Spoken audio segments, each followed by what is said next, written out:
No.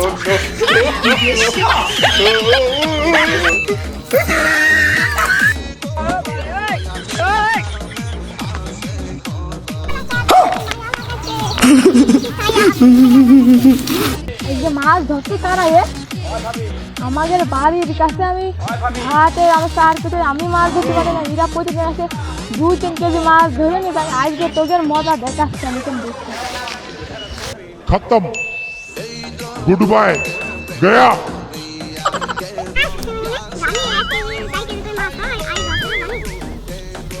Oh no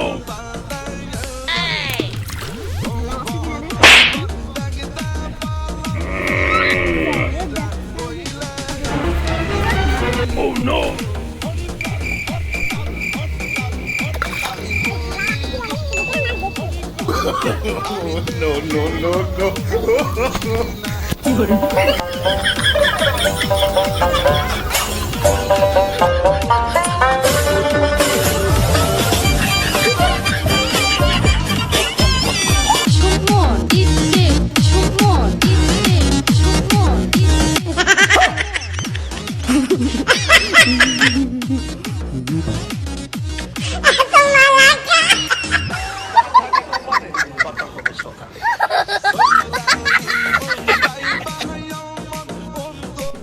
আমাদের এই ভিডিওটি ভালো লাগলে আপনারা লাইক, কমেন্ট, শেয়ার এবং সাবস্ক্রাইব করে আপনারা অবশ্যই ভুলবেন না।